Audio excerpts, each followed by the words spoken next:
Et maintenant donc un club omnisport qui a à sa tête comme président M. Onzati, comme vice-président M. Frion, et ils sont aidés par M.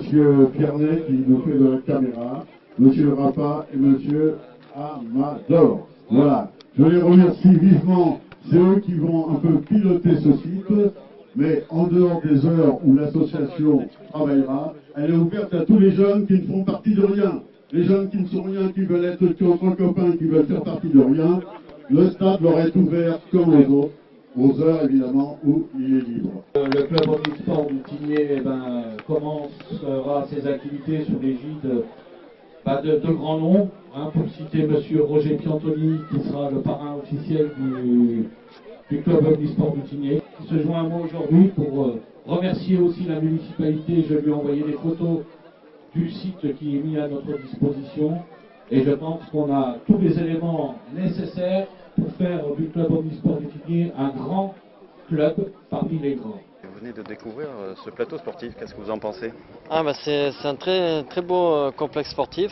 C'est vrai que pour les jeunes, ils vont être ravis. Je pense que c'est bien pour eux parce que c'est vrai que la mairie elle a fait un très gros effort pour les jeunes. Au lieu d'aller dans les rues, ils auront pour faire du basket, du foot. Et puis non, c'est bien. Moi, je suis très content pour eux, quoi. C'est vrai que pour les jeunes, au moins les parents ils savent où ils seront pour aller venir les chercher, quoi. Vous connaissez beaucoup d'infrastructures de ce même niveau dans la région? Non, là c'est la première fois que je vois ce complexe. Et avec plusieurs plateaux sportifs, donc basket, football, je viens d'arriver, je viens de découvrir, même volley, c'est la première fois que je vois ça. Je vois de temps en temps juste un terrain de foot un peu style comme celui-ci, mais un complexe vraiment de cette grandeur, je suis impressionné, quoi. Ah écoutez, moi j'en suis ravi. Je trouve que c'est une très belle réalisation qui est fort bien située et on démontre comme ça à nos jeunes du Tigné qu'on ne se moque pas d'eux, qu'ils ont des installations qui sont aussi dignes que leurs jeunes camarades de Cannes, de Grasse ou d'ailleurs. Il n'y a pas de raison, on apporte la même qualité de service à tout le monde, quel que soit le lieu dans lequel ils habitent. Une infrastructure qui s'inscrit aussi dans le développement durable, je crois. Mais là, on peut le dire, en pleine nature, vous avez un paysage aux alentours qui est vraiment extraordinaire. Je crois que le Tigné va réfléchir là-dessus et ce sera important de savoir ce qu'ils vont en faire. En tout cas, il y a une possibilité énorme et nous ne souhaiterions que le Tigné, vous savez, qui veut s'installer aussi, s'accrocher au parc naturel régional. Donc, en passant par Saint-Césaire, le Tigné, Auribeau, pourquoi pas la fameuse qu'on doit faire, la trame verte et la trame bleue. La trame bleue, ça veut dire en bordure de rivière. Donc, on a tout pour se retrouver ensemble entre le littoral et le haut pays. Donc, la transition, c'est le Tigné. Pour le canton, c'est une infrastructure assez remarquable, non? Écoutez, moi je pense que c'est une infrastructure communale certes, mais qui a une vocation intercommunale, puisque je le disais tout à l'heure, je crois qu'on cherche à faire des installations intercommunales sur un site X ou Y. Toutes les communes qui ont des sites devraient les mettre à disposition de l'intercommunalité. Ça éviterait d'ailleurs des dépenses supplémentaires et ça permettrait de mélanger des populations qui sont destinées à avoir un esprit communautaire aussi. Ils sont fait un plateau basket, un plateau volley, ici ce qu'on appelle un city, c'est pas mal. Nous avons été invités par M. Onzati très gentiment donc, pour venir visiter ce site tout nouveau dans une commune de l'arrière-pays, on peut le dire, qui est le Tigné.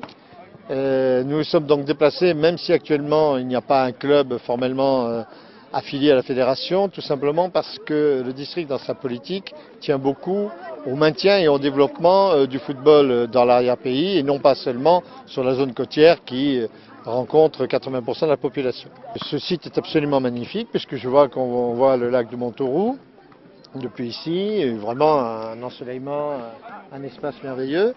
On sait très bien puisque toutes les disciplines à peu près aériennes sont là, le basket, le hand, le volley et bien entendu le football. Donc un très joli terrain à football à effectif réduit, donc pour des seniors du foot à 7, pour des jeunes débutants poussins benjamin, donc avec quelques petits aménagements, ils pourront tout à fait servir et nous espérons vivement que le Tigné monte un club omnisport et avec une section football dans laquelle il intégrera donc en particulier des jeunes. Antoine, quel est l'avantage de ce plateau sportif alors ici pour le foot? Alors l'avantage c'est qu'on peut faire plusieurs ateliers. Donc la préparation physique sur un terrain, donc bien entendu par rapport aux âges des enfants, et pousser, on peut faire très bien un 5 contre 5, voire un 6 contre 6. Et puis à chaque fois enlever un joueur, au plus ils sont grands, au plus on enlève un joueur. L'avantage de cette surface-là, c'est que le ballon est toujours en mouvement, il ne sort jamais. Et donc même le gardien, il n'y a pas de 6 mètres, il n'y a pas de corner, donc toujours en vivacité. Après il y a un deuxième terrain où on peut faire un tennis-ballon, donc pour récupérer. Et finir, bien entendu, par un match de basket, avec bien entendu les paniers qui descendent et qui remontent. Voilà. Donc le contexte est magnifique, très bien conçu. Et à la finition, on peut terminer sur un grand terrain. Donc là-bas, un 7 contre 7, voire un 8 contre 8. Donc on a plusieurs bases pour entraîner ici. Vivacité, récupération, déplacement de jeu sur le terrain de basket et finir avec tout le groupe en détente sur le grand terrain de football là-bas. Je dis là, ils ont fait un sacré complexe, quoi. C'est bien, hein. Franchement c'est bien. C'est bien pour les jeunes des environs et tout, c'est bien, hein, franchement. Alors, regardez le ballon, tac, il est toujours en mouvement. Ils peuvent utiliser les côtés comme les parois en face. Rentrer en 1-2 avec ces parois. Voilà, s'il utilise bien la paroi, le ballon il revient. Il y a l'association Mieux comprendre et vivre l'hydrocéphalie et la syringomyélie, présente aujourd'hui. Pour faire connaître ces maladies, nous n'hésitons pas à aller dans toutes les manifestations. Est-ce que l'association participera à des activités sportives ici Nous l'espérons, parce qu'on a besoin d'avoir quelque chose local pour les personnes handicapées, parce qu'il y a un grand handicap quand même, quelquefois. Donc on voudrait créer un handi-tinier, je ne sais pas comment, mais quelque chose qui représente les handicapés.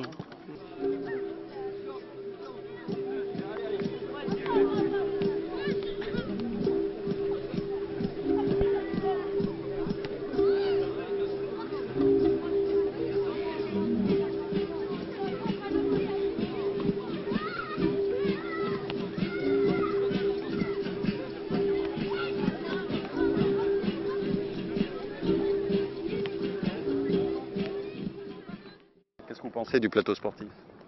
Le plateau sportif, je crois qu'il est magnifique. Moi, je l'ai découvert il n'y a pas longtemps, il y a une quinzaine de jours. Et je pense que, sincèrement, c'est une réussite au niveau réalisation. Et ce qui serait bien, c'est lorsqu'il va y avoir un peu de bâtiments pour accompagner un petit peu le nouveau plateau, à savoir des toilettes, forcément, et puis peut-être une salle fermée, omnisport fermée, quoi. Pas comme la salle des fêtes qui est là-bas. Et puis peut-être que nous, un jour, on pourra s'intégrer à ce plateau sportif en tant qu'amical des boules, voilà, pour bénéficier des structures. Ouais, mais ceux qui sont combien il y en a qui ont joué? Donc là, on est 15 jeunes. Parti. Souvenirs. Et la grande... Il y en a combien qui sont partis? 2. Ouais, la coupe. Qu'est-ce que vous pensez de ce stade? C'est la bombe. CAP, CAP, tout donner, tout donner.